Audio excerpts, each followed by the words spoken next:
पुंडलिकवरदा हरी विठ्ठल श्री ज्ञानदेव तुकाराम. पंढरीनाथ भगवान की जय. माऊली ज्ञानेश्वर महाराज की जय. जगद्गुरु तुकाराम महाराज की जय. सद्गुरुनाथ भगवान की जय. हरि ओम तत्सत.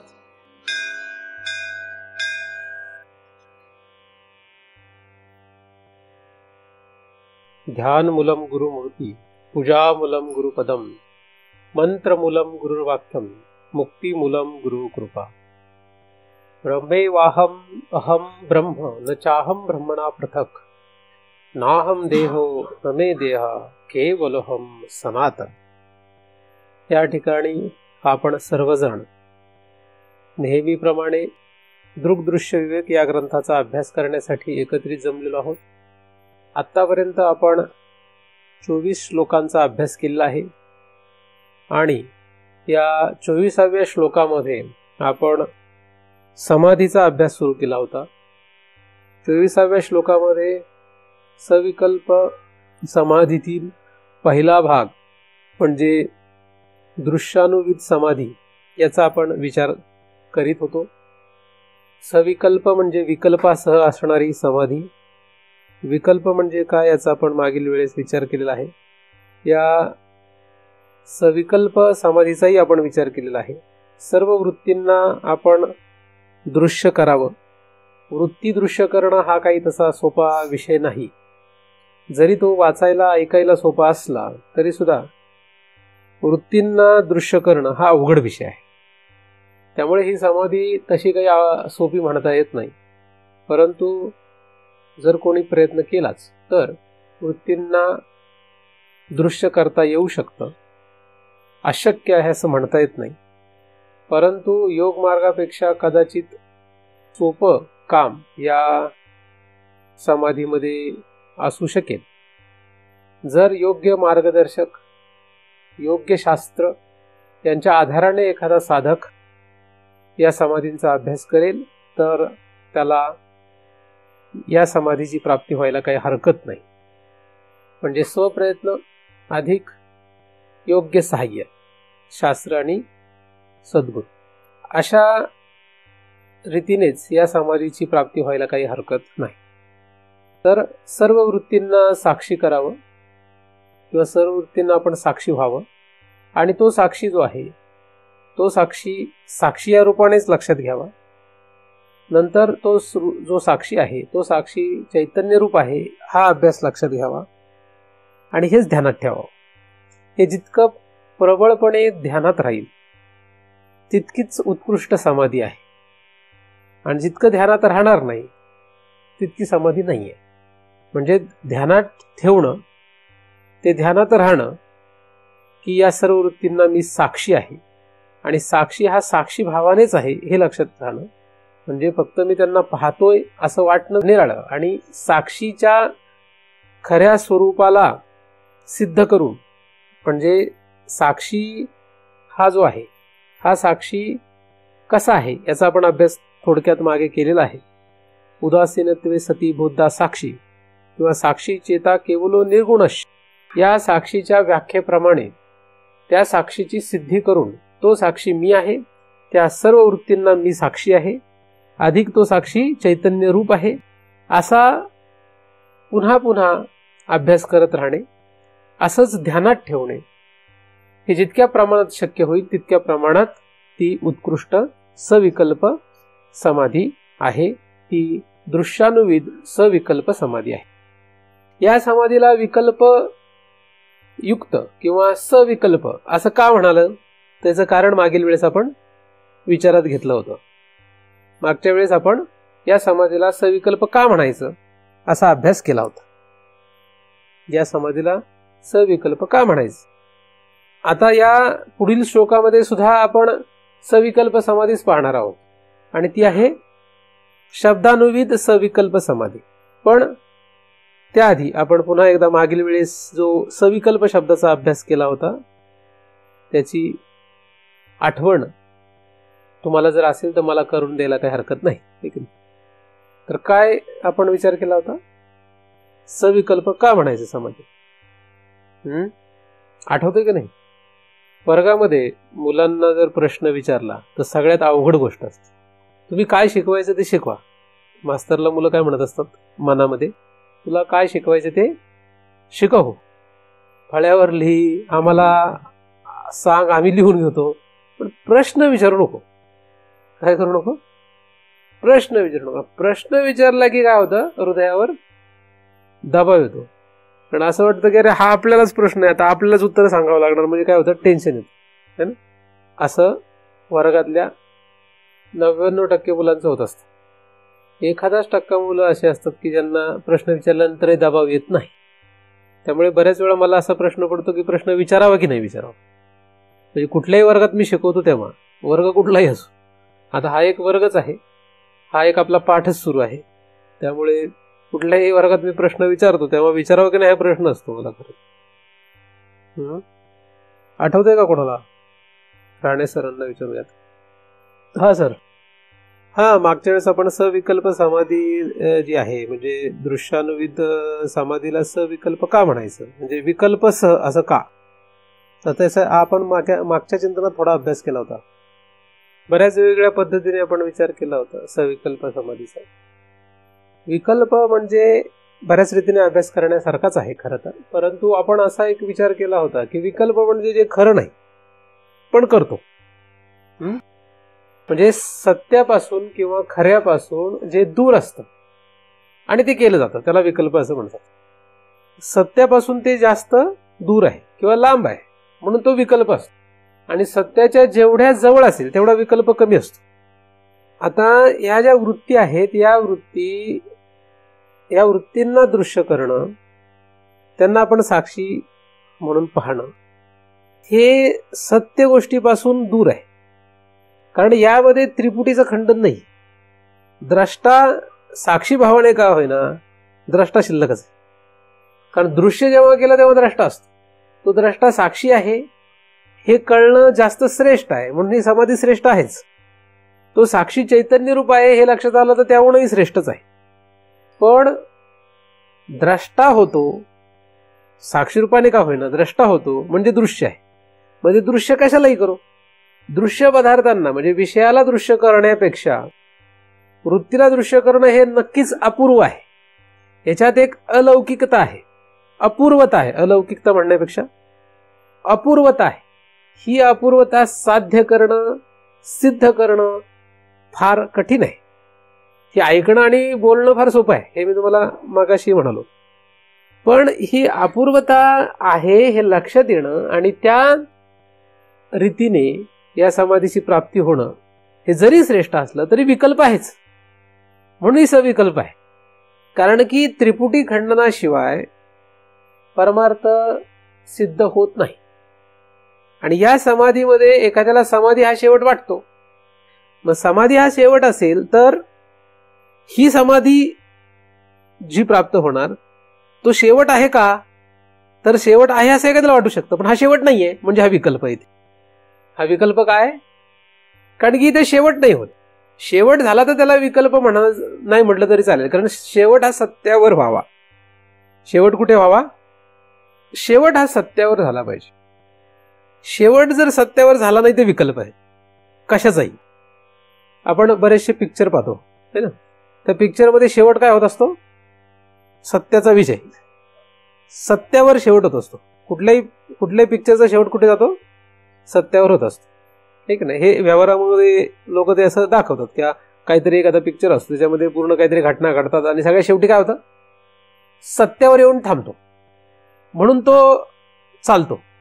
जवळजवळ 99% पिक्चर मध्ये काय असतं? सत्यावर येऊन थांबतो. मग त्यांना काय दाखवायचंय, काय सांगायचंय? सत्याचा विजय, सत्यावर शेवट आहे. एंड कुठं आहे? सत्यावर एंड झाला. पण समजा असं न करता मध्येच थांबवलं आपण, तर कोणाला पचेल का? ते पटेल का? नाही पडणार. का? मग तो विकल्प तयार होईल, तिथे विकल्प तयार होईल. नाही इथं थांबायला नव्हतं पाहिजे, असं व्हायला पाहिजे होतं. काही काही वेळेस असं होतं, काही पिक्चरमध्ये काय होतं की एखाद्या ठिकाणी येऊन थांबतं पण तिथं थांबायला नको होतं आपल्याला. आपण मग सगळे लोक म्हणतात अरे इथं नव्हतं थांबायला पाहिजे, हा शेवट नव्हता पाहिजे, म्हणजे तो विकल्प तयार होतो. तसं ही समाधी जी आहे, समाधी सुद्धा सत्यावर जाऊन थांबली पाहिजे होती. पण इथे सत्य सापडते का, सत्यावर पोहोचतोय का, तर इथे सत्य नाहीये, इथे शेवट नाहीये. हा शेवट नसल्यामुळे सविकल्प आहे. व्यवहारातही आपण पाहतो ना, तर आपण जेव्हा केव्हा शेवटावर जाऊ तिथं शेवटावर सत्य सापडलं पाहिजे. एखादा जर म्हणला की मी आता माझी नोकरी संपली, झालं असं म्हटलं, पण तिथे शेवट आहे का? नोकरी संपणे हा शेवट नाही. रिटायर झाला एखादा, त्याला काही दिवस वाटतं की झालं. हे किती दिवस वाटतं? 8 दिवस वाटतं, 1 महिना वाटेल, अजून सगळ्या गोतावळ्यातून गुंतून आला तर अजून थोडे 1 वर्ष वाटेल, 6 महिने वाटेल. त्याच्यानंतर त्याला काय वाटतं? त्याला लक्षात येतं की शेवट नाही हा. आयुष्यामध्ये आपण बऱ्याचशा गोष्टीवर असं वाटतं की आता एवढं झालं की झालं. म्हणजे प्राथमिक शाळेत असलं की 4थी झाले की शेवट झाला असं वाटतं. पण नंतर लक्षात येतं हायस्कूल पण आहे. म्हणजे कुठली शिक्षण पद्धती, त्यातली एक उदाहरण म्हणून मी एक सांगतो. मग एखाद्याला वाटतं की आता 10वी झाली की झालं, संपलं. मग नंतर लक्षात येतं की 11वी 12वी पण आहे. मग 12वी झाली की असं वाटतं संपलं. मग वाटतं ग्रॅज्युएशन आहे. मग ग्रॅज्युएशन झालं वाटतं संपलं. मग वाटतं की पोस्ट ग्रॅज्युएशन आहे. मग पोस्ट ग्रॅज्युएशन झालं की वाटतं संपलं. मग पीएचडी आहे. मग पीएचडी झाले की असं वाटतं संपलं. मग पोस्ट पीएचडी आहे. मग पोस्ट पीएचडी झाल्यानंतर काय आहे का, बरंच काय काय, अजून बरंच काय काय. मग असं लक्षात येतं की शेवट काय होतच नाहीये. शेवट काही होत नाहीये. मग त्याच्यानंतरही तो म्हणतो की नाही आता शेवट वाटला होता पण शेवट नाही. मग जिथपर्यंत शेवट होत नाही तिथपर्यंत काय, मग रिटायर झाल्यानंतर वाटतं की झालं, पण तसं काही होत नाही. किंवा एखाद्याला वाटतं की लग्न केलं की झालं, पण लग्न केलं तर शेवट होत नाही. काही दिवस वाटतं झालं बरं, पण नंतर लक्षात येतं की मुलं बाळ पण व्हायला पाहिजे. आता मुलं बाळ नाही झाली की परत मग अडचण येते. मुलं बाळ झाली की वाटतं झालं, मग मुलं बाळांचं शिक्षणाची व्यवस्था करायला लागते. मग मुलगी असेल त्याची लग्नाची व्यवस्था, मुलगा असेल त्याच्या लग्नाची व्यवस्था. त्याच्यानंतर पुढे वाटतं आता झालं, आता सगळ्यातून मोकळा झालो. असं बरेच लोक मला मध्ये मध्ये म्हणतात, महाराज सगळं झालं बरं का, आणि नंतर बघतो परत रमलेलीच असतात. मग म्हटलं काय रे, काय झालं? तुझं काय नाही, आता नातवंड आलेत. मग नातवंडांना सांभाळण्यामध्ये, नातवंडांचं कौतुक करण्यामध्ये शेवट होतच नाही. आधी वाटत होतं असं झालं की शेवट होईल, असं झालं की शेवट होईल. हा जो शेवट आहे हा शेवट काही होत नाही. म्हणजे सगळ्या जिथे शेवटच होत नाही त्याला काय म्हणावं, आपण मरणार तरी शेवट होणार नाही. एखाद्याला वाटतं आता मेलो तरच सुटेल असं वाटतं. म्हणजे एकदमच शरीराने त्रास दिला, शरीराने खूप यातना दिल्या एखाद्याला, उतरवायचं असं होतं. काही काही म्हातारे लोक इतके वैतागतात, ते म्हणतात आता मेलो तर बरं होईल असं वाटतं त्यांना. पण तिथे शेवट होणार आहे का? जगासाठी तो त्याचा शेवट झालेला दिसतो, पण त्याच्यासाठी काही शेवट झालेला नाही. म्हणजे तिथे सत्य नाहीये, तिथे काय आहे, विकल्प आहे. हे व्यावहारिक उदाहरणं सांगतोय फक्त मी. कुठे शेवट आहे? शेवट झाल्याशिवाय काही मजा नाही. शेवट झाला पाहिजे, शेवट झाला, शेवट होऊ द्या. शेवट कसा होईल? शेवट कसा झाला पाहिजे? शेवट गोड झाला. कसा झाला पाहिजे? गोड झाला पाहिजे. पण आपला शेवटचा दिवस होतच नाही, शेवट होत नाही आपला. आणि जेवढा होतोय तेवढा गोड होत नाही, त्याच्यामुळे तो विकल्प ठरतो. हे जसं आहे व्यवहारामध्ये. म्हणजे आपण मेलो तरी शेवट होणार आहे का? आपलं मरण हा शेवट आहे का? आपला मरण हा शेवट नाही. शेवट कुठे आहे? सुरू कुठून झाला होता माहित नाही, शेवट कुठे माहित नाही. मग मधल्या काळात काय नुसतं गोंधळ आहे. ज्याला स्वतःचं मूळ माहित नाही, ज्याला स्वतःचं मूळ माहित नाही आणि ज्याला स्वतःचा शेवट माहित नाही, मधल्या काळात जो आनंदाने जगतोय किंवा उड्या मारतोय, त्याच्या जगण्याला काय म्हणावं? विकल्प. विकल्पवान कोण आहे? ज्याला स्वतःचं मूळ माहित आणि ज्याला स्वतःचा शेवट माहित. म्हणजे सुरुवात माहित नाही, शेवट माहित नाही, फक्त जगतोय. कसा जन्माला आला, मातेच्या उदरात कुठून आला माहित नाही, मेल्यानंतर कुठं जाणार तपास नाही. मग मधल्या काळात काय? इकडे बघू नका, इकडे बघू नका, एन्जॉय द लाईफ. ठीक आहे नाही, खा प्या मजा करा, अशी प्रवृत्ती दिसते. ही सगळी विकल्पात्मक आहे. विकल्प आहे हा. काय आपणही त्याच वर्गामध्ये असलो तर उपयोग नाही. काय करावं लागेल? सावध व्हावं लागेल आणि विकल्प संपला पाहिजे. शेवटचा दिवस मृत्यू आल्यावर नाही झाला पाहिजे, आजच झाला पाहिजे. शेवट करून टाकायचं. काय करायचं? शेवट कधी होणार आहे? प्रत्येकाला असं वाटतं आपण मेले की शेवट होणार आहे, असं वाटतं नकळतपणे. कधी कसं वाटतं आपलं शेवट कधी होणार वाटतोय? नकळतपणे वाटतंय सगळ्यांना. कधी शेवट होणार आहे आपला? मेल्यावर शेवट होणार आहे. मेल्यावर शेवट नाही, आधीच शेवट करायला पाहिजे आपल्याला. शेवट करून गप बसावं. शेवट करून गप बसा, नाही तर उड्या मारा, काही फरक नाही. पण शेवट करून बसा, म्हणजे सगळं उरकून बसायचं नाही का? आपल्याच हाताने आपलं सगळं उरकून बसायचं. तुकोबाचे अभंग आहेत ना, माठही आपणच फोडायचा, सगळं आपणच करायचं. ठीक आहे. आपले मरण आपणच आणि आपला धावा आपली मैत आपणच करायची.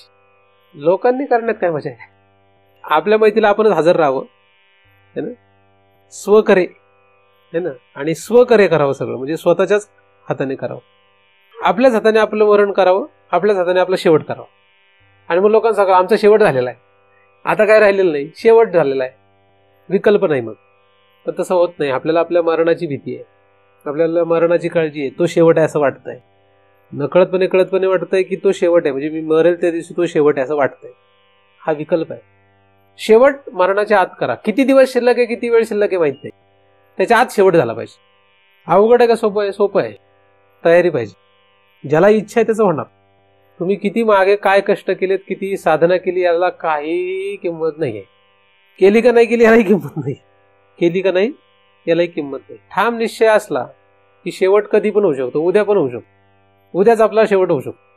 त्याच्यामध्ये वय, व्यक्ती असं काही, किती त्याचं तपश्चर्या आहे, काही त्याचा संबंध नाही, पण उद्या पण शेवट होऊ शकतो. पण आपली तेवढी शेवट करून घेण्याची इच्छा पाहिजे. शेवट तर शेवटचा दिस गोड व्हावा, शेवटचा दिवस काय व्हावा? गोड व्हावा. पण शेवटचा दिवस म्हणजे मरणाचा दिवस नव्हे.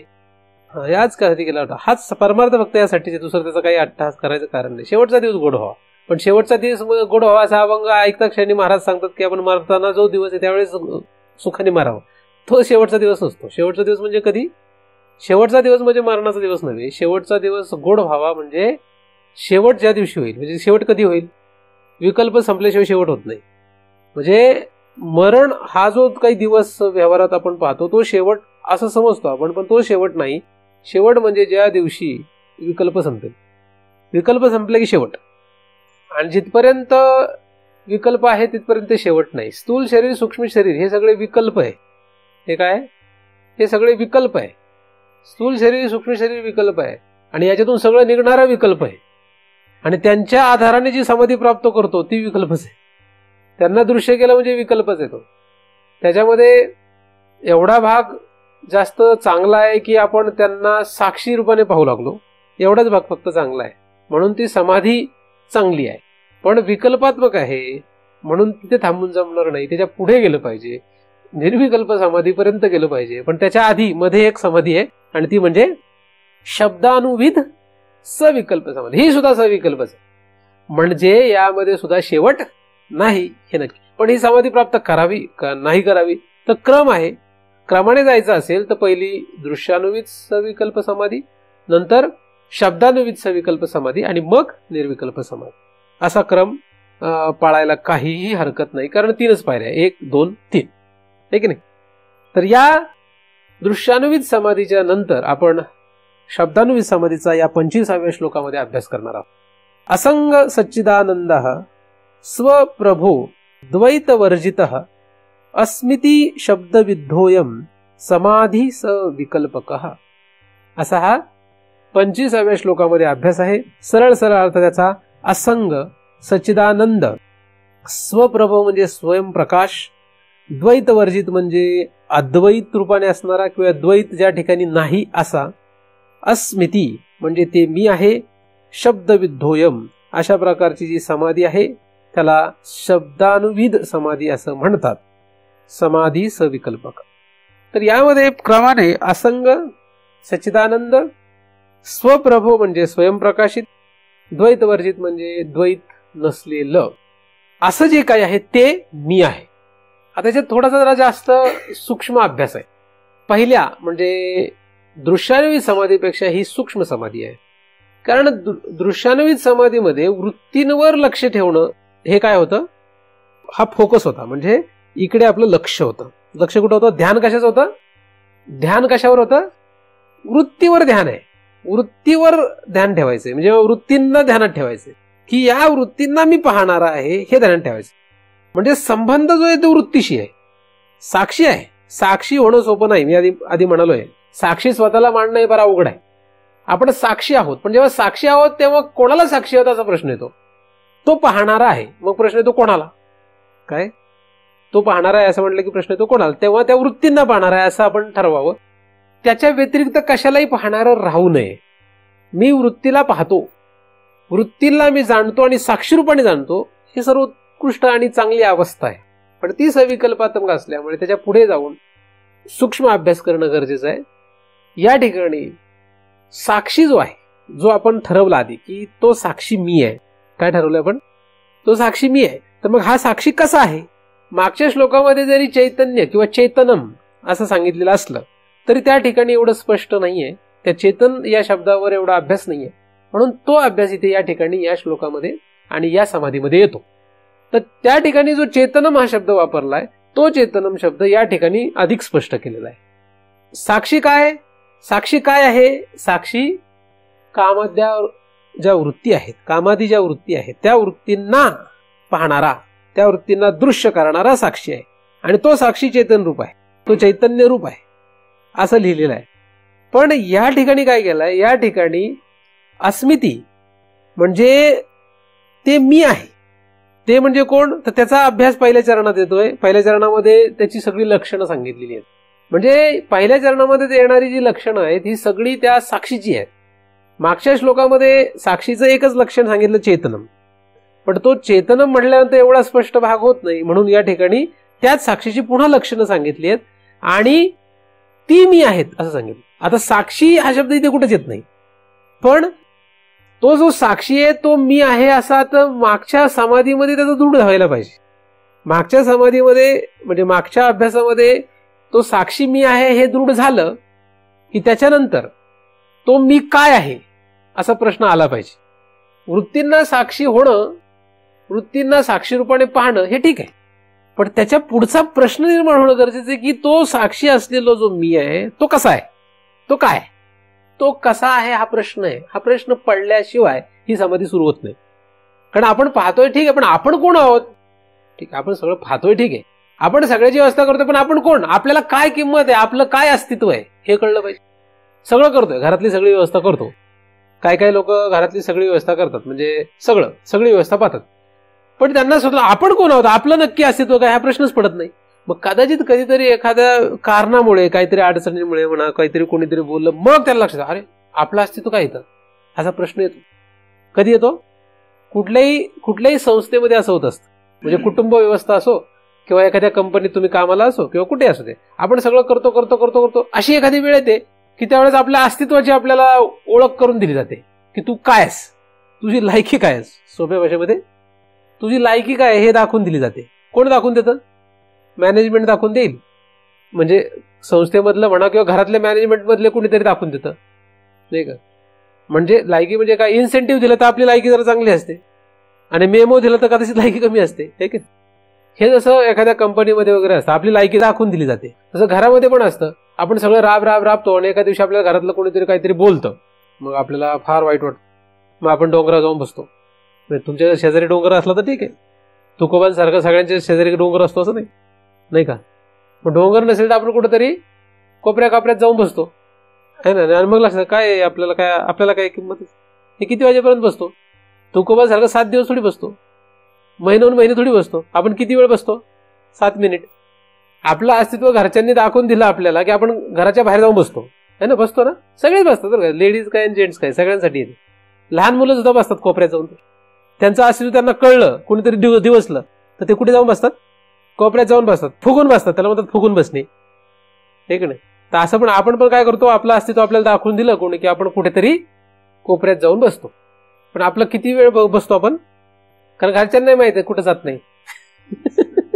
घरच्यांना काय माहित असतं? पक्का माहित असतं घरच्यांना, कुठं जात नाही. ते फिरून कुठे येणार आहे? इथेच येणार आहे. पोटात कावळे वरडायला लागले की आपोआप कुठे येणार आहे? गिळायला. हे शब्द पण ऐकलेच असतील तुम्ही. शेवटी गिळायला कुठे यायला लागणार आहे? ऐकलेत का नाही शब्द असे? नसले ऐकले तर चांगलं आहे, नाही का. तर आपलं अस्तित्व आपल्याला दाखवून देतात लोक, पण तो जो दाखवून देतात मधला जो काळ आहे की आपल्याला आपलं अस्तित्व कोणामुळे तरी कळतं, ही फार गमतीशीर मजेशीर गोष्ट आहे. कळलं पाहिजे आपल्याला काय आपण नक्की करतोय. ठीक आहे, हे सगळं करतोय ठीक आहे, पण आपल्याला कळलं पाहिजे की आपलं काय नक्की, आपण कोण आहे, आपल्याला काय आहे का नाही. बरेचसे लोक मग घरच्यांना कोणाला सांगू शकत नाही. मग उदाहरणार्थ माझ्यासारख्या माणसाचे सांगतात, महाराज काय आहे आमचं, काय आम्हाला काय किंमत आहे, आमचं काय अस्तित्व आहे. माझ्यासारख्या म्हणजे त्यांना ज्यांना कोणाला सांगा वाटतं त्यांना जाऊन सांगतात. मग तो सुख दुःखाच्या गोष्टी थोड्याफार करतो आणि म्हणतो जाऊ दे घे सांभाळून, तर काय आहे की नाही. चालू दे, काय एवढं काय त्याच्यात एवढं वाईट वाटायचं आहे ना. आणि मग पुन्हा गाडं परत चालायला रहाड गाडं पुन्हा सुरू होत, नाही का. एखाद्याला फारच राग आला तर तो निघून जातो हिमालयात. फार कमी असतात, नाही का. त्यांना असं लक्षात आहे की काय हे आपल्याला काही हे नाहीये. पण अशी वेळ येते ना प्रत्येकावर, स्त्रीवर, पुरुषावर, लहानांवर, मोठ्यांवर, सगळ्यांवर ही वेळ येते की ज्यावेळेस आपल्याला काय, आपण सगळं करतोय पण ह्याला काय, आपल्याला काय अस्तित्वच नाही, अशी वेळ येते एक. किंवा आपण काय आहे नक्की, ते आपलं काय आहे नक्की याच्यामध्ये, अशी वेळ येते प्रत्येकाची. पण ती किती वेळ राहते हा महत्वाचा प्रश्न. कुठेही कुठल्याही व्यवस्थेमध्ये, कुटुंब व्यवस्था असो किंवा कामाचं ठिकाण असो किंवा कुठेही असो, आपल्याला एक वेळ असं अशी एक येते. एक वेळ किती वेळा येईल सांगता येत नाही, पण अशी येते वेळ. कुठल्या आश्रमात सुद्धा अशी वेळ येते की आपल्याला काय आहे का नाही, काही किती दिवस महाराजांचंच ऐकायचं आपण, असं होतं बरं कधी कधी. महाराजांचं काय ऐकायचं आपण, नाही का. बरं आपल्याला काय आहे का नाही अस्तित्व, आम्हाला काय आहे का नाही अस्तित्व, असं वाटतं कधी कधी. कुठेही कुठल्याही व्यवस्थेमध्ये असं होणारच आहे आपल्याला आपल्या अस्तित्वाची. आणि ही वाईट गोष्ट आहे का चांगली गोष्ट आहे, चांगली गोष्ट आहे. वाटावं आपल्याला आपलं काय आहे का नाही, है ना, बरोबर का नाही. आपण कोण आहे, आपण आपल्याला काय किंमत आहे का नाही, आपलं अस्तित्व आहे का नाही, असं वाटावं, चांगली गोष्ट आहे. वाईट नाही आहे काही, चांगली गोष्ट आहे. तर आपण साक्षी आहोत हे कळावं, हे फार श्रेष्ठ आहे. पण साक्षी आहोत म्हणजे आपण नुसता हा कारभार पाहतोय, व्यवहारातला भाग संपला. आपला आता प्रश्न आहे की आपण साक्षी आहोत हे आपल्याला कळलंय, आपण कोण आहोत. म्हणजे मी राम देशपांडे असं जेव्हा आपण म्हणतो तेव्हा दयनीय अवस्था आहे. पण मी साक्षी आहे कोणाला, वृत्तीला साक्षी. वृत्ती व्यतिरिक्त त्याच्या पुढच्या प्रपंचाला साक्षी आहोत असं समजणं हा मूर्खपणा आहे, त्याला काही अर्थ नाही. आणि अशांना काही किंमत पण नाही इकडे, या समाधीत त्यांचा विषयच नाहीये. म्हणजे वृत्तीच्या समोर असणाऱ्या, त्या वृत्तीच्या व्यवस्थेसाठी असणाऱ्या प्रपंचाला आपण काहीही किंमत देत नाहीये इथे. म्हणजे एखादा इंद्रियांना साक्षी होत असेल किंवा विषयांना साक्षी होत असेल किंवा प्रपंचाला कुठलाही साक्षी होत असेल, त्याला आपण काही एवढी किंमत देत नाही. आपण कोणाला किंमत देतोय, वृत्तींना जो साक्षी आहे, जो वृत्तीला साक्षी होऊ शकतो, तो जो साक्षी आहे, तो साक्षी आपण आहोत. मी तो साक्षी आहे. त्या वृत्तींना मी पाहतो. वृत्ती कुठल्या, काम, क्रोध, लोभ, मोह, मद, मत्सर, अशा असंख्य वृत्ती आहेत. या असंख्य वृत्तींना जेव्हा आपण साक्षी होतो, असंख्य वृत्तींना आपण जेव्हा साक्षी रूपाने पाहू लागतो, तेव्हा कधीतरी असं होईल, ती जी स्थिती आपली ती अशी वाढत गेली किंवा कधीतरी असं होत जाईल की ह्या काम, क्रोध, लोभ, मोह, मद, मत्सर यांना मी पाहतोय खरं, पण मी आहे कोण नक्की. जसं एखादा चित्रपट असतो, आपण चित्रपटगृहामध्ये गेलो, म्हणजे थिएटरमध्ये गेलो, पिक्चर थिएटरमध्ये, आणि आपण तो पिक्चर पाहतो. एक वेळ अशी येते की मध्येच आपल्याला लक्षात येतं आपण कोण आहे पण नक्की. पिक्चर जर उत्कृष्ट असेल तर तो पिक्चर संपेपर्यंत आपल्याला लक्षातच येत नाही आपण कोण आहे. आपण फक्त पाहत असतो, त्याच्यापेक्षा परे असतो, त्याच्यामध्ये आपलं काहीच नसतं. पण तरी सुद्धा आपण इतके रममाण असतो की अख्खा चित्रपट संपेपर्यंत आपल्याला लक्षात येत नाही आपण कोण आहे, आपण कुठे आहे आणि काय करतोय, काही लक्षात येत नाही. बरोबर, काहीच लक्षात येत नाही. तो चित्रपट इतका जर उत्कृष्ट चित्रपटामध्ये काय होतं, अख्खा चित्रपट संपेपर्यंत आपल्याला लक्षात येत नाही काय, आपण कोण आहे, आपण कुठे आहोत. फक्त आतमध्ये माहित असते की आपण चित्रपट पाहतोय, म्हणजे आपण साक्षी आहोत एवढं लक्षात येतं. पण तरी सुद्धा एवढं काही आपलं अस्तित्व जाणवत नाही. पण समजा चित्रपटामध्ये काहीतरी कारणाने कुठून तरी आपल्याला काहीतरी टोचलं, म्हणजे तो चित्रपट चांगला नाही म्हणा, मध्येच बोर झाला म्हणा, काहीतरी कारणाने जर आपण तो चित्रपट पाहत असताना असं काहीतरी घडलं, तर आपल्याला लक्षात अरे आपण कोण आहे, आपण कशाला बोललो, काय वैताग आहे हा पिक्चर मध्ये, नाही का, भूक लागली म्हणा, काहीतरी कारणाने असं होऊ शकतं की त्या चित्रपटाला आपण जरी साक्षी रूपाने पाहत असलो तरी त्याच्याऐवजी आपल्याला आपल्यावर लक्ष जाऊ शकतं. लक्ष कुठं जातं, चित्रपटावर नाही जात, कुठे जातं मग स्वतःवर लक्ष जातं. वृत्तींवर लक्ष देणं गरजेचं आहे. पण एक वेळ अशी येते की त्या वृत्तीवर लक्ष नाही राहत, मग साक्षीवर लक्ष येतं. आपल्यालाच आपण पाहायला लागतो, आपण आपल्यालाच पाहायला लागतो. आता आपणच आपल्याला पाहायला लागलो कारण भूक लागली होती, आणि आपण आपल्याला का पाहायला लागलो, भूक लागली होती. म्हणजे साक्षी रूपाने चित्रपट पाहत होतो, ते आपण सोडलं कारण एक अचानक भूक लागली म्हणा. आता जर आपल्याला कोणीतरी मध्येच खायला समोसा काहीतरी दिलं आणि आपलं पोट भरलं, तर पुन्हा लक्ष कुठं, पुन्हा साक्षी, पुन्हा तो चित्रपटात रममाण होतो. म्हणजे पुन्हा कुठे जातो, पुन्हा त्या स्वतःवरून पुन्हा त्या दृश्यावर जातो. असं पण होऊ शकतं. आता दृश्य जर एकदमच उत्कृष्ट असेल तर त्या दृश्यामध्ये हा रममाण पण होऊ शकतो, मी साक्षी हे पण विसरू शकतो. म्हणजे चित्रपटामध्ये जर काही रडण्याचा प्रसंग आला तर हा सुद्धा रडतो, कारण ह्याला लक्षात राहत नाही की आपण साक्षी आहोत. हा रडत बसतो, कारण काय, त्याला असं वाटतं त्या चित्रपटामध्ये जे काही सुतक पडलं ह्यालाच पडलंय, चित्रपटामध्ये काही कोणीतरी मेलंय ह्याला वाटतं ह्याच कोणीतरी मेलंय, म्हणून हा रडत बसतो, आहे की नाही. असं सगळ्यांचं होतं असं नाही, पण जर चित्रपट उत्कृष्ट असला तर काही लोकांचं होतं. म्हणजे राम वनवासाला निघाला, रामायण पाहताना तर लोक रडायला लागतात. आता जणू काही हेच रामायणात आहेत. म्हणजे राम राज्यामध्ये, त्या दशरथाच्या राज्यामध्ये तिथे कुणीतरी हे तिथंच आहेत असं वाटायला लागतं. आणि चाललंय वनाला कोण, राम. तो राम तर लांबच राहिला, म्हणजे बिंब तर पलीकडेच राहिलं. अप्रतिबिंबित राम म्हणजे चित्रपटातला राम, नाही का. तो नंतर ते आता जरी तो पंचा वगैरे नेसून धनुष्यबाण लावून वनात निघालेला असला तरी नंतर तो पॅन्ट शर्ट घालून घरी जातो. पण हा इकडे रडत बसतो ना, त्याचं काय. हा म्हणजे आपण, म्हणजे प्रतिबिंबाला प्रतिबिंबित झालेल्या प्रपंचाला पाहून हा रडत बसतो, आणि प्रतिबिंबाला काही घेणं नाही, आणि बिंब तर कधीच गेलं निघून, नाही का. खरा राम कधी गेला माहित नाही. प्रतिबिंबित राम म्हणजे चित्रपटातला राम. हा वनवासाला निघाला तर त्याला काही घेणं देणं नाही, तो फक्त पैसे घेऊन पॅन्ट शर्ट घालून घरी जाणार आहे. डायरेक्टर त्याला, निर्माता त्याला पैसे देतो, हा घरी जातो निघून, त्याला काही रडू येत नाही काही नाही. तो नुसतं वनवासाला दाखवला दिसतो चालल्यासारखा. आणि आपण काही पैसे, आपल्याला पैसे मिळत नाही काय, आपण पैसे देतो, पैसे देऊन रडतो आणि खरं समजतो. हे जसं आहे ना, अगदी तसा संसार आहे आपला अख्खा. सगळं जे सुरू आहे ते कसं प्रतिबिंबित चैतन्याचा हा सगळा खेळ सुरू आहे, खरं बिंब लांबच आहे. तर ह्या ज्या काही वृत्ती आहेत, असंख्य वृत्ती, या असंख्य वृत्तींमध्ये आपण इतके रममाण आहोत की आपण त्यांच्यामध्येच आहोत. त्या वृत्तींना कोणाला काहीच घेणं नाही बरं. ज्या वृत्तींमध्ये आपण रममाण आहोत, म्हणजे पाप पुण्य, चांगलं वाईट, धर्म अधर्म, काम क्रोध, हे जे काही सगळे आहे, हा सगळा जो पुंचका आहे, यांना काही घेणं नाही आपल्याशी.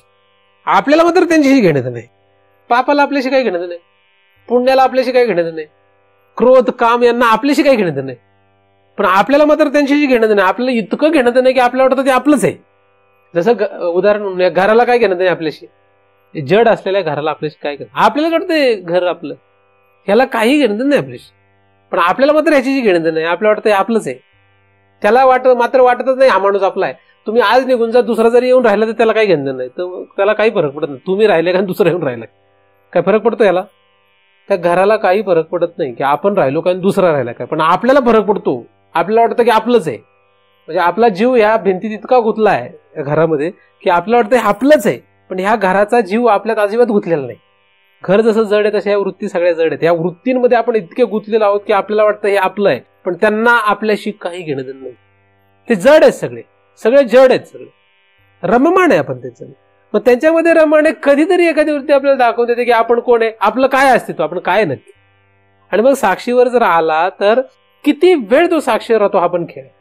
मग जेव्हा केव्हा ज्या कुठल्या क्षणाला ही सविकल्प असणारी दृश्यान्वित समाधी बळावते किंवा वृद्धी पावते, जसजशी ती वाढत जाते तसं एक वेळ अशी येते की अशी वेळ यायला पाहिजे की ज्या वेळेस लक्षात आलं पाहिजे मी यांना पाहतोय, हा सगळा खेळ पाहतोय खरं, पण मी आहे कोण नक्की.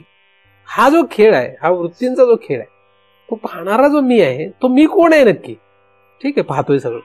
हा प्रश्न निर्माण होणं ही अत्यंत अवघड गोष्ट आहे. ऐकणं सोपं आहे, ही स्वतःला हा प्रश्न निर्माण होणं. कोणाला, अहो जिथे आपल्याला ह्या बायका पोरांच्या प्रपंचामध्ये मी कोण हा प्रश्न पडणं अशक्य आहे, तर काम क्रोधादी वृत्तींना साक्षी रूपाने पाहणारा मी कोण असा प्रश्न किती अवघड. उलट आपल्याला गॅरंटी आहे, आपण यांचा सगळा संसार करतो ते कोण आहे आपण सांगायला तयार आहे की मी कोण आहे का नाही सर. मी कोण आहे आपल्याला माहित आहे, पण कुठल्या संसाराला पाहून आपण मी कोण आहे सांगतोय. वृत्तीला पाहून मी कोण आहे हे सांगतो का आपण. वृत्तींना पाहून मी कोण आहे असा प्रश्न आहे का आपल्याला, असा प्रश्नच नाही आपल्याला. आणि व्यवहारात तरी कुठे प्रश्न आहे आपल्याला, उलट आपल्याला माहिती आहे मी कोण आहे. बरं जाऊ दे, वृत्तींना पाहून मी कोण आहे असा प्रश्न असणं फार लांबची गोष्ट आहे. संसारामध्ये, मुलाबाळांच्या संसारामध्ये मी कोण आहे असा प्रश्न तरी कुठे आहे आपल्याला. आणि तो आला तरी किती सेकंदाचा आहे, किती वेळेचा आहे, काही मिनिटांचा आहे. तो सांत्वन करायला लगेच बाकीचे येणारच आहेत, नाही की नाही. म्हणजे एखादा जर कर्ता पुरुष घरामध्ये त्याला लक्षात आलं की आपल्याला काही किंमत देत नाही घरातली, म्हणून तुझं काही कारणाने बाहेर निघून गेला आणि बसला कुठंतरी पारावर जाऊन, तर शेवटी घरातले वायतो करून म्हणायचा बोलून आणा त्यांना. मग हा पोरगा जर गेला तर बापाला सांगतो, अहो तुमचंच सगळं, तुम्हीच आहे, कोण आहे तुमचं आमच्या, आम्हाला तरी तुमच्याशिवाय. मग हा म्हणतो नाही नाही असं थोडंच आहे, बघा तुमचं तुम्ही, मला काय घेणं नाही, चालू द्या तुमचं काय करायचं ते करा, करा गोंधळ तुमचं तुम्ही, असं म्हणतात. मग हा पोरं बायको किंवा असे सगळी जी बाकी जमा झाली ती जर त्याला 2-4 वेळा अजून समजावून सांगितलं तो म्हणतो बरं काय हरकत नाही, चला जाऊ द्या, काही नाही, परत आल्यावर कळतं. मग ते म्हणतात हा तूच मोठा, ते म्हणतात हा बरं ठीक आहे. मग हे पण बाकीचे तोपर्यंत विचार करून आले 2 मिनिट त्याला तूच मोठा आहे म्हणायला काय हरकत आहे. आणि अशा रीतीने आपण पुन्हा आपला गाडा जो आहे तो संसाराचा व्यवस्थित चालू राहतो. आपल्याला प्रश्नच नाही आपण कोण आहे, आपलं काय अस्तित्व आहे, आपण काय आहोत आपल्याला माहित नाही, प्रश्न नाही आपल्याला एवढं माहिती आहे आपण काय आहे.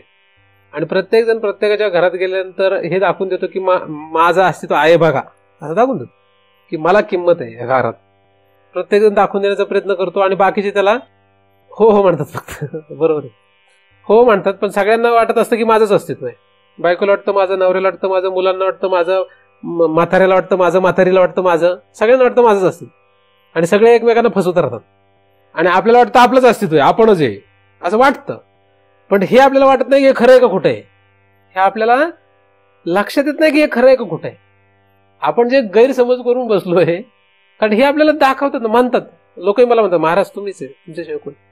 आता मला कळलं पाहिजे ना खरं आहे का खोटं आहे, तुमच्याशिवाय कोणीच नाही असं खरंच असतं तर मी जर गेलो तर सगळे येतील का माझ्यासोबत. उदाहरण म्हणून व्यावहारिक दृष्ट्या येतील कोणी, येतील का नाही येतील, नाही येणार. ते म्हणतील ऐकण्यापुरतं बरं होतं, ऐकण्यापुरतं बरं होतं, त्यांचं काय डोकं सरकलं ते गेले कुठं, आता आपण काय त्यांच्या नादी लागावं. हे नाही तर दुसरे महाराजांचं ऐकू, आपल्याला ऐकण्याची हौस आहे, महाराजांची थोडी हौस आहे. साधं गणित आहे, जशी माझी स्थिती आहे तशी प्रत्येकाची स्थिती आहे. आपण गैरसमजत आहोत की हे लोक म्हणतात की तुम्हीच आहे म्हणून, पण आपण लक्षात घेतलं पाहिजे आपण आहे का नाही, कोण आपलं काय आहे. नुसतं प्रपंचातच नव्हे तर आतमध्ये सुद्धा, हे शरीरात तरी आपलं काय खरं आहे, हे शरीर म्हणजे आपण नाही, या शरीरामुळे आपलं अस्तित्व वाटतं, पण हा शरीर म्हणजे आपण नाहीये. वाटतंय ते, वाटण्याला काही किंमत नाही आहे का, वाटायला काही वाटतो. हे कपडे घातले तर मी महाराज वाटतो, महाराज वाटलो म्हणजे काय महाराज थोडी असतो, कपडे घातले म्हणजे महाराज होतो काय. तसं हे शरीर घातलं म्हणजे काय मी माणूस झालो काय, तसं या वृत्तींचा मी स्वीकार केला म्हणजे मी ते वृत्तीवान झालो का काय, असं काही वाटतंय. तसं वाटू दे, वाटत असलं तरी आपण ते नाही हे लक्षात घेतलंय. मग कोण आहे मी हा प्रश्न आला पाहिजे. मी हा प्रश्न आपल्याला केव्हा येईल, मी कोण आहे हा प्रश्न केव्हा येईल आपल्याला, कोणीतरी डिवचलं पाहिजे आपल्याला कारण डिवचल्याशिवाय येतच नाही तो प्रश्न. कोणीतरी डिवचलं पाहिजे आपल्याला, की शरीराने पण डिवचलं पाहिजे नक्की कोण आहे आपण. पण काही नाही, जिथपर्यंत हे सगळं व्यवस्थित नीटनेटकं चाललंय तिथपर्यंत आपल्याला कोणी डिवचत नाही. आपण मस्त समजून गैरसमजत राहतो, गैरसमजात आपण जीवन जगतो की आपल्याला माहिती आहे आपण कोण आहे.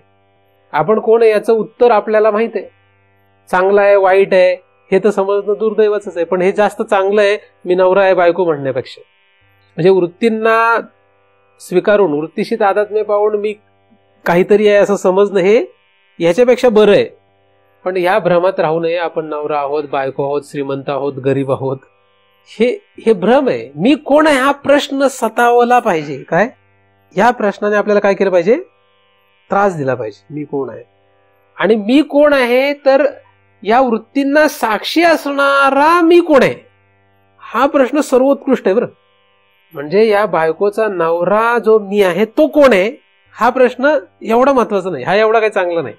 ठीक आहे, व्यावहारिक दृष्ट्या आपण तसा अभ्यास करत गेलो तर चांगलीच गोष्ट आहे, पण हा एवढा महत्वाचा नाही. प्रश्न कुठला जास्त महत्वाचा आहे, या दृश्य केलेल्या वृत्तींना साक्षी असणारा जो मी कोणी आहे, तो साक्षी कोण आहे, म्हणजे तो मी कोण आहे हा प्रश्न जेव्हा येईल तेव्हा शब्दान्वित समाधीकडे वाटचाल सुरू होणार आपली वाटचाल.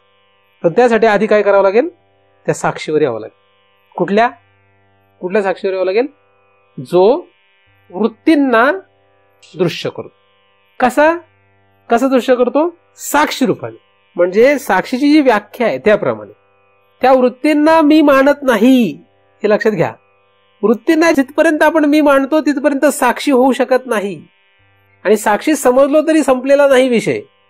साक्षी कोण आहे हा अभ्यास सुरू झाला पाहिजे.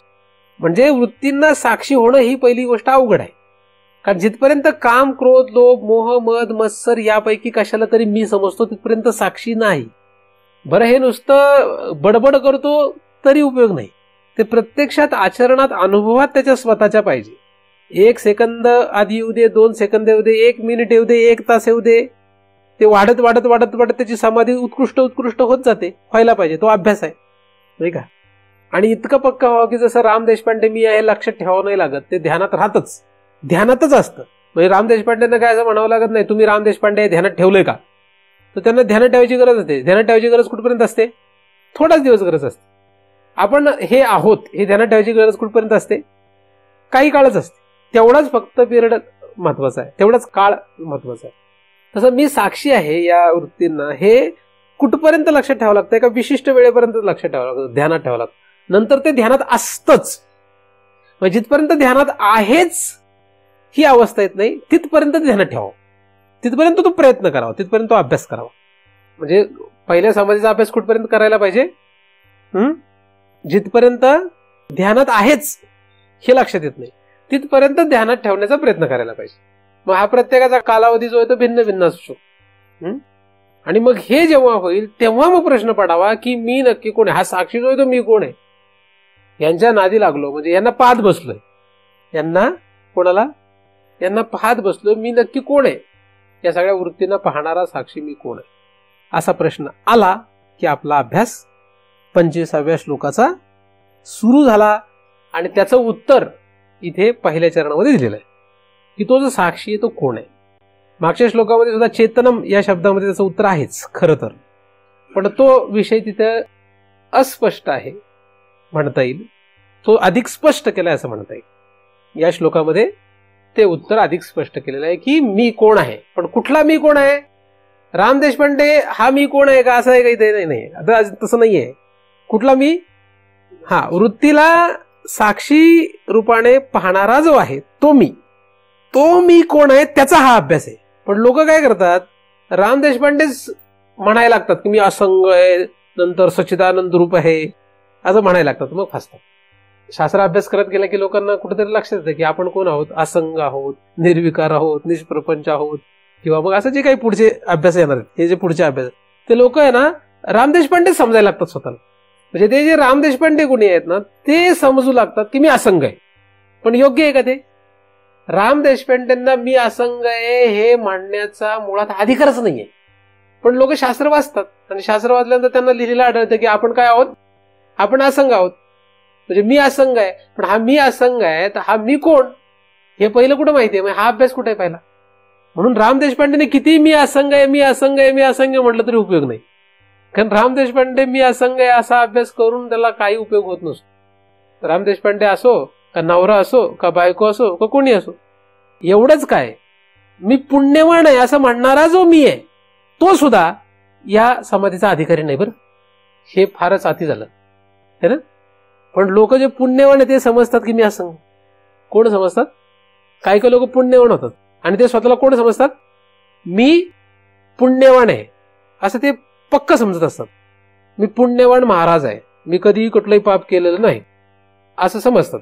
आता हे पुण्यवान समजणारे ते याच्या अधिकारी आहेत का? नाही, ते त्याच्या अधिकारी. मग मी पुण्यवान आहे असं समजणारा मी जर याचा अधिकारी नाही तर मी पापी आहे असं समजणारा याचा अधिकारी आहे का? अजिबातच नाही, अजिबातच नाही. म्हणजे हे दोघं याच्या अधिकारी नाही. मग कोण अधिकारी आहे? या समाधीची आपल्याला जर प्राप्ती करायची असेल त्याचा अधिकारी कोण लक्षात घेतलं पाहिजे. त्याचा अधिकारी कोण आहे? जो द्वंद्वात्मक किंवा द्वंद्व वृत्ती जे आहेत यांना साक्षी रूपाने जाणतो आणि साक्षीला मी म्हणतो. त्या जाणणारा जो साक्षी त्याला मी म्हणतो तो मी. त्याच्या व्यतिरिक्त कुठलाही मी या शब्दानुविद समाधीचा अधिकारी नाही, कोणीच नाही आधी. पण सर्वत्र जगतभर असं दिसतंय की लोक दुसऱ्याच मीला या समाधीत आणायला बघतात, घडवायला बघतात. आणि म्हणून हाताला काही लागणार, मग तो भ्रम हाताला लागतो. म्हणून हा क्रम आहे. या जन्मी नाही तर मागच्या जन्मी, या जन्मी नाही तर पुढच्या जन्मी, कधीतरी त्याला ते करावंच लागेल क्रमाने. कारण त्याने तसा क्रम पाळलाय आधी म्हणून जगण्यात, म्हणून त्याला ते करावं लागणार. साक्षी झाल्याशिवाय, साक्षी या मीवर आल्याशिवाय मी असंग आहे या अभ्यासाकडे जाता येणार नाही. म्हणून कुठे शास्त्रामध्ये किंवा महाराजांच्या सांगण्यामध्ये जरी किती आलं की मी असंग आहे, मी सतरूप आहे, चिद्रूप आहे, आनंदरूप आहे, तरी सुद्धा आपण नक्की त्या अधिकाराचे आहोत काय हे दुसऱ्याने नाही तपासायला लागत, आपण तपासायला लागतो. कारण हा अभ्यास आपल्या स्वतःसाठी चालू आहे. बरेचसे लोक मला शास्त्र अभ्यास करून असं ऐकवतात की मी असंग आहे, निर्विकार आहे. आता काय तसं नाहीये बाबा. तू कधी ते आहेस याचा अभ्यास करायला. आणि हा जो सूक्ष्म अभ्यास आहे तो नीट बारकाईने एखाद्या योग्य मार्गदर्शकाकडून समजावून घेतल्याशिवाय किंवा स्वतः एखाद्या पुस्तकातून नीट समजावून घेतल्याशिवाय करू नये किंवा केला तरी उपयोग होत नाही. चुकीच्या दिशेने जाण्याची शक्य. पण स्वतः आपण आपल्याला तपासलं पाहिजे की आपण त्या साक्षीवर आलो का. म्हणजे सगळ्या वृत्तींना आपण काय करू शकलो का, दृश्य करू शकलो का, त्याचं ध्यान करू शकलो का. आणि ते ध्यानात राहिलं का. आता ध्यानात राहिलं पाहिजे पक्क. जसं मी ब्राह्मण आहे असं पक्क ध्यानात असतं. तुम्ही सगळ्यांच्या अनुभवामध्ये हे पक्क आहे की तुम्ही ब्राह्मण आहात. काहींचं असं आम्ही मराठा आहोत, आम्ही आमकी आहोत, तमक आहोत, असं पक्क आहे. बरोबर आहे. किती पक्क आहे ते. म्हणजे तुमच्या ध्यानात ठेवायचे तुम्हाला का ध्यानातच आहे. त्यात किती ध्यानात आहे, किती ध्यानात आहे. रात्री पहाटे 3ला जरी तुम्हाला उठवलं अचानकपणे म्हटलं तुम्ही ब्राह्मण आहे का मातंग आहे, तर मातंग मनुष्य म्हणणारच नाही की मी ब्राह्मण आहे आणि ब्राह्मण मनुष्य म्हणणारच नाही की मी क्षत्रिय आहे. अलग लक्ष. आणि जर त्याला उठून सांगितलं की ब्राह्मणाच्या पोरला तुझी पोरगी मातंगाला देतो, तो झोपेतून उठल्याला परत झोपायचं नाही आयुष्यभर. इतका प्रभावित होईल तो. म्हणजे पुढचं जर सांगितलं काय तर है ना, त्याची झोपच उडून जाईल. नुसतं म्हटलं होतं अरे तू मातंग आहेस तर तो परत एक वेळ झोपलंही शांतपणे.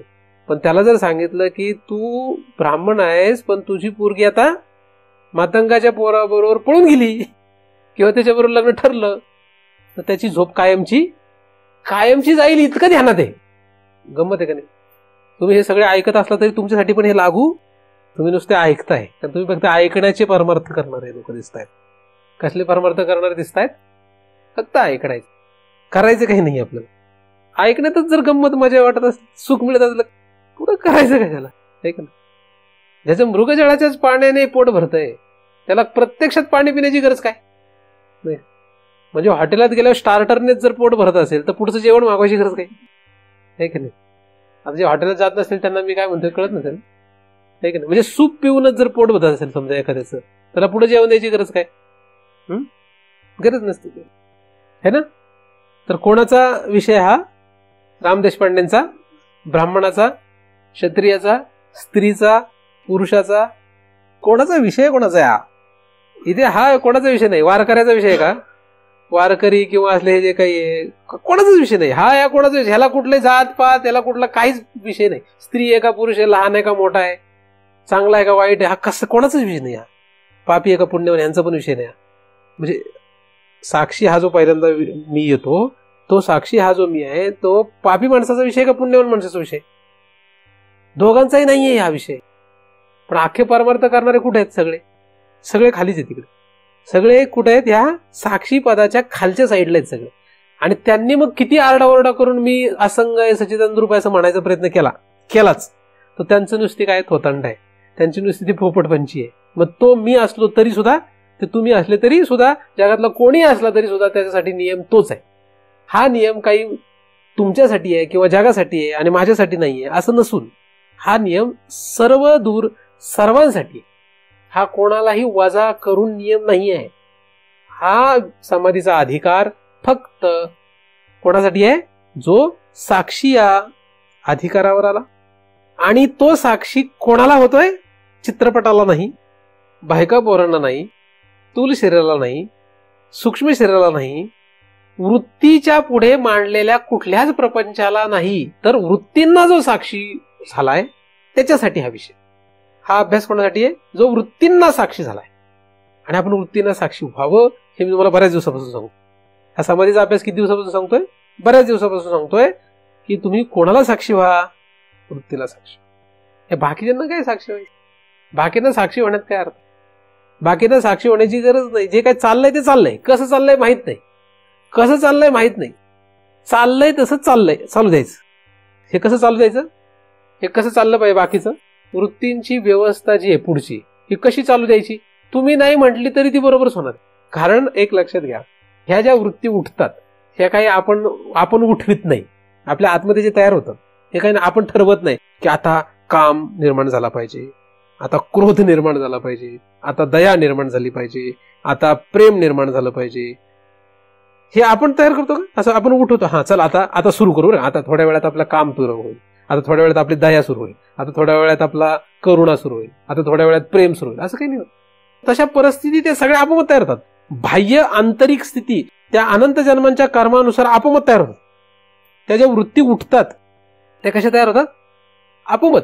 म्हणजे रस्त्याने चाललोय, जर असं असतं की समजा एखादा पाय तुटलेला, हात तुटलेला मनुष्य दिसला की दया निर्माण व्हावी, असं जर असेल तर कायम तसं व्हायला पाहिजे. पण बऱ्याचशा वेळा आपण चालत असतो आणि एखादा हात तुटलेला, पाय तुटलेला माणूस भीक मागायला आला तर आपल्याला चल बाजूला हो, असं होतं. आणि कधी कधी असं वाटतं नाही किती काय हालत झाली बिचाराची, असं होतं तसं. असं वेगळं होतं. का बरं? कारण त्याचं काही आपलं हे नाहीये खरं. आणि मग त्याची व्यवस्था ही आपोआपच होत असते. म्हणजे आतमध्ये उठणाऱ्या असंख्य वृत्तींची व्यवस्था इंद्रियाद्वारे, शरीराद्वारे आणि बाह्य प्रपंचाद्वारे ही आपोआप होत असते. आपोआप होणार आहे, पण आपण बळच त्याच्यावर कर्तृत्व घेतोय. आपण बळच कर्तृत्व घेतोय आणि फसलोय. म्हणून तशी काही काळजी करायची कारण नाही. चांगलं का वाईट, असं का तसं, हे सगळं आपोआप होणार आहे. त्याच्यावर काही कर्तृत्व घेण्याची खरं गरजच नाहीये. पण आपण घेतल्याशिवाय राहत नाही. आपण तर हेच तर सगळं जाऊ दे, आपण नको त्या गोष्टीत कर्तृत्व घेत बसलो है ना. नको त्या गोष्टीमध्ये म्हणजे किती घसरण आहे हे काही सांगताच येत. कुठून कुठे जाऊन फसलो हे कळत नाहीये. हा एवढा इतका प्रचंड भवरा आहे, त्या भवऱ्यात अडकलोय आपण. कुठे गुंतलोय हे कळत नाही, त्यातून बाहेर पडणं. एखाद्या म्हणजे वाहत्या पाण्यामध्ये भवऱ्यात जर एखादा फसला तो मेल्याशिवाय बाहेर पडत नाही. त्या भवऱ्यातून मेल्यानंतरही बाहेर पडेल का नाही सांगता येत नाही का. पुरामध्ये आलेल्या भवऱ्यामध्ये जर एखादा फसला तो मेल्यानंतरही त्यातून बाहेर पडेल का नाही शंका असते, पाण्यात भवऱ्यात जर अडकलं. तसा हा संसार रूपी जो महापूर आहे याच्यामध्ये या भवऱ्यात आपण गुंतलोय, तर याच्यात कधी कसे बाहेर पडू हे कोणाला सांगता शकेल, इतका अवघड आहे. पण तरी सुद्धा सावध व्हा, काहीतरी करा, सावध व्हा आणि साक्षी व्हा. काय व्हा? साक्षी व्हा. साक्षी होण्यात धन्यता आहे, नवरा राहण्यात धन्यता नाही. नवरा होण्यात धन्यता नाही, राहण्यात तर धन्यता नाहीच आहे. तुम्ही नाही राहिले राहण्याचा प्रयत्न केला तरी राहणार नाहीये. आपण जेवढं स्वतःला मानतो तेवढं आपण राहण्याचा प्रयत्न केला, होण्याचा किंवा राहण्याचा प्रयत्न केला तरी आपण राहणार नाही. जे काही आपण स्वतःला मानून बसलो ते आपण सगळं राहणार नाहीये. तुम्ही स्त्री राहणार नाहीये, तुम्ही पुरुष राहणार नाहीये, तुम्ही नवरा राहणार नाही, तुम्ही बायको राहणार नाहीये, तुम्ही बाप राहणार नाही, तुम्ही अमक राहणार नाही, तुम्ही काहीच राहणार नाही. सगळं संपणार. मी महाराज राहणार नाहीये. अलग लक्षात, हे काहीच होणार नाही. मग आता म्हणजे राहणारच नाही आपण. आज ना उद्या जे जाणारच आहे त्याचं कौतुक काय एवढं करावं. जे पद आज नाही तर उद्या जातच असतं त्या पदाचं कौतुक कोण मूर्ख माणूस करत असतो. मूर्ख मनुष्य काय करतो, त्या पदाचं फार कौतुक करतो. उदाहरणार्थ अब्दुल कलाम राष्ट्रपती झाले. कोण झाले? राष्ट्रपती झाले. राष्ट्रपती पद सगळं झालं आणि त्यानंतर सोडून संपलं. त्यांनी काय केलं? त्यांचं जर तुम्ही चरित्र बघितलं, आयुष्य बघितलं, त्याच्यात लक्षात येईल तुम्हाला की त्यांनी काही त्याचं कौतुक नाही केले. पण त्याच्याऐवजी ती एक बाई राष्ट्रपती झाली. किती कौतुक करत होते. म्हणजे आता संपलं तरी त्याच धुंदीत असेल का? म्हणजे मरेपर्यंत तेच राहावं असं वाटत होतं. म्हणजे इथून पुण्यात कुठेतरी आर्मीची जागा मागत होती, आहे की नाही. खडकीमध्ये आर्मीची जागा लुटायचा प्रयत्न करत होते. आणि अब्दुल कलाम म्हणजे पदाचं कौतुक आहे का काही? झाले आणि नाही झाले, झाले तेव्हा सुद्धा, न झाले तेव्हा सुद्धा, आधी, नंतर आणि हो झाले तेव्हा, त्या तिन्ही वेळेस त्यांना त्याचं काही नाही. सहजता म्हणतात त्याला, आहे की नाही. आणि यांनी झाली नसेल तेव्हा, झाली तेव्हा, झाल्यानंतरही कायमच कौतुक आहे. असं हे जसं व्यवहारात आहे तसंच आपल्याला ह्या आपण जे काही झालेलो आहोत त्याचं कौतुक करण्यासारखं काही नाही. का ते काहीच राहणार नाही. आपण काही राहणार नाही. तुम्ही काय काय जेवढे होऊन बसले ते आपण काही राहणार नाही. कायम सगळं संपणार काही. बरं म्हणजे एखादा परमार्थाचा अधिकारी झाला, साक्षी झाला, तर तो पापी पण राहणार नाही आणि पुण्यवान पण राहणार नाही. बघा ना, म्हणजे आपण स्वतःला जरी किती पापी समजलो, एखाद्याला असं लक्षात येतं परमार्थ करताना की अरे आपण खूप पाप केलेले, पण तो पापी पण राहणार नाही. नंतर भगवंताची कृपा झाली तर तो कोण राहणार नाही. त्याचे पाप पुण्य मीच होईल, तो काहीच राहणार नाही. तो पापी राहणार नाही, पुण्यवान राहणार नाही, म्हणजे ते सुद्धा नाही राहणार आहे. मग आपण याचं काय एवढं कौतुक करायचं, आपण नवरा आहे, बायको आहे, श्रीमंत आहे, गरीब आहे, अमक आहे, तमक, हे काय नाही, हे येतं आणि जातं, निघून जाते, सगळं कांजाळ आहे, हे काही राहणार नाही, हे सगळं जाणार. मग कौतुक करायचं काय, मी महाराज आहे, काय कौतुक करण्यासारखा विषय, महाराज आहे तर कौतुक करण्यासारखं काय त्यामध्ये, आहे तर आहे, नसेल तर नसणारच आहे. म्हणजे राहील का, राहणार काहीच नाहीये, संपणार आहे सगळं, काही राहणार नाही. जे जे आपण समजून बसलो ते काहीच राहणार नाही. हे इतकं जर साधं गणित लक्षात घेता तुम्ही काय व्हाल, शांत स्थिर व्हाल, साक्षी व्हाल. साक्षी व्हा, साक्षी व्हा, हाच आपला या समाधीचा अधिकार आहे. या समाधीमध्ये जर प्रवेश करायचा असेल त्यासाठी आपण मी कोणाचा प्रश्न यायला पाहिजे, पण मी साक्षी आहे हे पहिल्यांदा लक्षात आल्याशिवाय हा जो मी साक्षी आहे तो कोण आहे असा प्रश्न खरं तर ह्या समाधीचा अभ्यास सुरू करण्यासाठी योग्य आहे. कुठपर्यंत आलो पाहिजे, हा जो साक्षी आहे तो मी कोण आहे, साक्षी मी कोण आहे हा लक्षात आला, हा प्रश्न आला पाहिजे. आणि इथपर्यंत येण्यासाठी हा मागचा सगळा अभ्यास करून यायला पाहिजे. आणि ह्याला काय लागतं, कष्ट काय, याला कष्ट काय, ह्याला किती पुस्तकं वाचायला पाहिजे, त्याला किती बुद्धी पाहिजे, काय बुद्धी लागत नाही, काही लागत नाही. शाळा शिकलेला पाहिजे का, नाही. बुद्धी पाहिजे का, काय नाही. तुम्ही म्हातारे पाहिजे का, तरुण पाहिजे, काही लागत नाही, ह्याला काहीच लागत. किती कष्ट आहे हे कळून घ्यायला आणि हे स्वतःला समजून घ्यायला किती वेळ लागतो, काही वेळ लागत. आपण जे काही करत बसलो, जे काही क्रिया करत बसलो, त्या क्रियेमधून हे जर लक्षात येत नसेल तर ते क्रिया बंद करायला. मी माझ्या संबंधित जे काही लोक असतात, जवळचे लोक, त्यांना मी सांगतो, त्यांनी जर मला प्रश्न विचारला की काय करू म्हणजे मला हे लक्षात राहील, जे काय अभ्यास कुठलाही, आता उदाहरण हा अभ्यास आहे की साक्षी आपण आहोत, साक्षी रूपाने साक्षी आपण आहोत हे लक्षात राहण्यासाठी काय करू, तर माझं उत्तर त्याच्यासाठी असं असतं, म्हणजे हे करू का ते करू, हे करू नको का ते करू नको, असा प्रश्न जर आलाच तर काय उत्तर आहे, असं काहीच करू नको जेणेकरून तुला हे लक्षात राहणार नाही, हे तुझ्या ध्यानात राहणार नाही, असं काहीही करू नकोस आणि हे ध्यानात राहील, असं तू काहीही असू दे ते कर. मग आता ह्याला काही नियम आहे काही. मग समजा या वाटेने इकडून 100 पावलं चाललो आपण, तर या वाटेने 100 पावलं चालल्याने जर आपल्याला हे ध्यानात राहणार नसेल तर या वाटेने चालायचं नाही, ही 100 पावलं चालायची नाही. आणि या वाटेने 1000 पावलं चालल्याने जर आपल्याला ध्यानात राहणार असेल तर या वाटेने 1000 पावलं चाल. ते साधं गणित. धोतर शर्ट घातल्याने जर हे ध्यानात राहत असेल तर धोतर शर्ट घालून राहू, आणि धोतर शर्ट न घातल्याने जर ध्यानात असेल तर न घाला. एवढं साधं गणित आहे. गंध बुक्का लावल्याने जर हे ध्यानात राहत असेल तर गंध बुक्का लावा, माळ घातल्याने ध्यानात राहत असेल तर माळ घालावी, पंढरपूरला गेल्याने जर ध्यानात राहत असेल तर पंढरपूरला जावं, आळंदीला गेल्याने ध्यानात राहत असेल तर आळंदीला जावं, स्वयंपाक केल्याने ध्यानात राहत असेल तर स्वयंपाक करावा. काय करावा हा प्रश्न आहे ना, ध्यानात कसं ठेवा. अन्यथा तुम्ही पंढरपूरला गेल्याने जर ध्यानात राहणार नसेल तर पंढरपूरला जाऊन काही उपयोग नाही. ज्ञानेश्वरी वाचून जर ध्यानात राहणार नसेल तर ज्ञानेश्वरी वाचून उपयोग नाही काही. आपण साक्षी आहोत असा बोध जर आपल्याला ज्ञानेश्वरी वाचून ध्यानात राहणार नसेल तर ज्ञानेश्वरी वाचण्यात अर्थ नाही. असं काहीही करू नका की ज्याने हे ध्यानात राहणार, आणि असं काहीही असू देत करा की ज्याने हे ध्यानात राहील. मग ते वाईटातलं वाईट असू दे का चांगल्यातलं चांगलं असू दे, चांगलं वाईट असं काही तपासत बसू नका. चांगलं वाईट तपासायचं नाही. काय तपासायचंय, हे ध्यानात राहतंय का नाही. काय, आपण आपल्याच आतमध्ये उठलेल्या असंख्य वृत्तींना साक्षी आहोत, आपण त्यांना साक्षी रूपाने साक्षी आहोत. साक्षीचं स्वरूप लक्षात घेऊन तो साक्षी आपण आहोत ह्या वृत्तीनं हे लक्षात घ्यावं, आणि हा जो साक्षी आहे तो साक्षी खरा कोण आहे, कसा आहे असा प्रश्न पडावा, म्हणजे त्याच्या स्वरूपाकडे लक्ष जावं.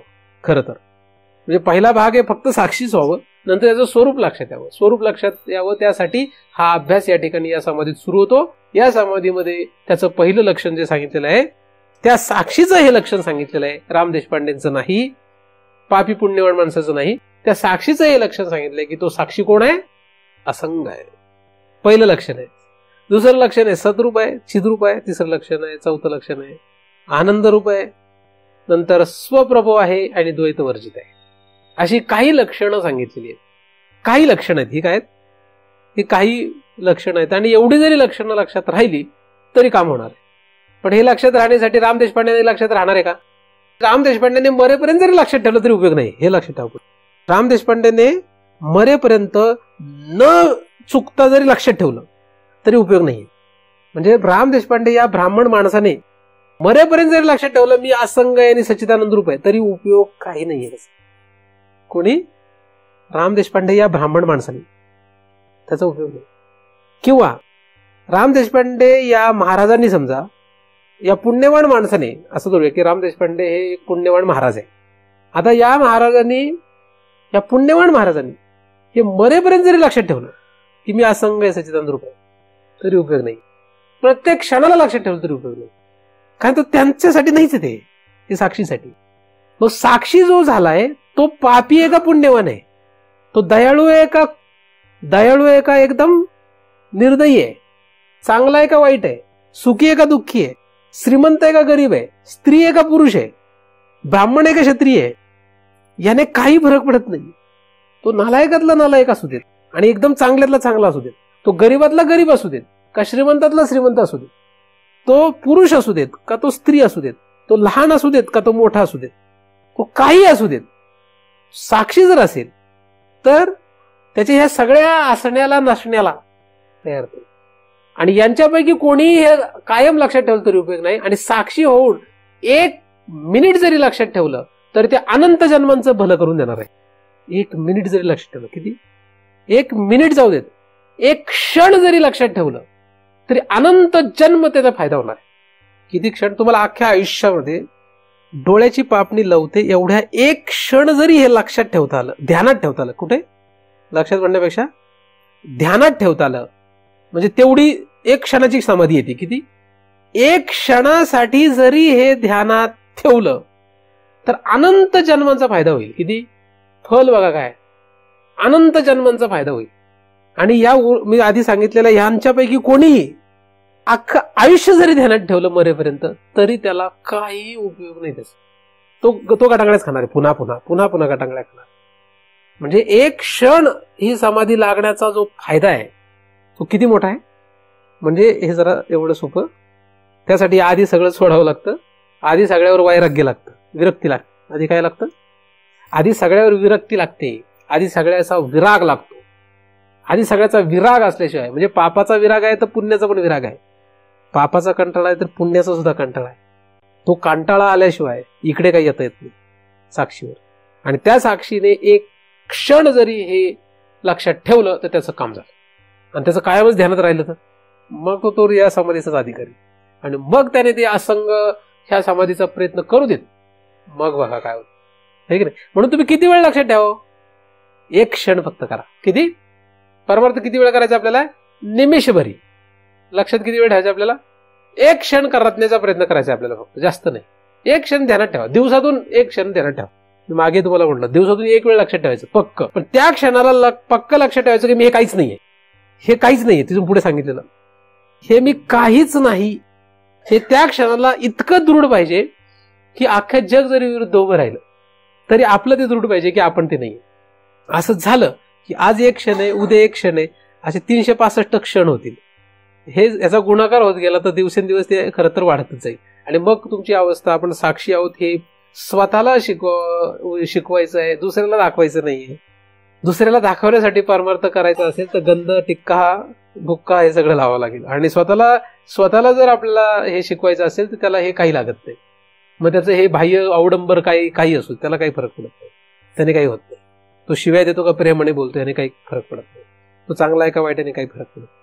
कारण त्याचा अभ्यास काय निराळ्या पातळीवरचा आहे आणि तो कोणी लक्षात घ्यावा, कोणाला कळावा यासाठी तो करत नाही. आणि त्यासाठी आपण करू नये, कारण त्यासाठी आपण करत नाही, आपण भगवत प्राप्तीसाठी करतो. तर तो भगवंत जो आहे तो तिथपर्यंत आपल्याला पोहोचण्यासाठी या समाधीचा आपल्याला उपयोग आहे. पहिली पायरी स्पष्ट आहे, दुसऱ्या पायरीवर कसं जावं हा मार्गही आता स्पष्ट आहे. दुसऱ्या पायरीवर कसा प्रवेश करावा याचाही अभ्यास आपला आता पक्का आहे. म्हणून पुढील वेळेसपासून आपण या निर्विकल्प नाही सविकल्प समाधीचा, म्हणजे दुसऱ्या सविकल्प समाधीचा अभ्यास करायला काही हरकत नाही.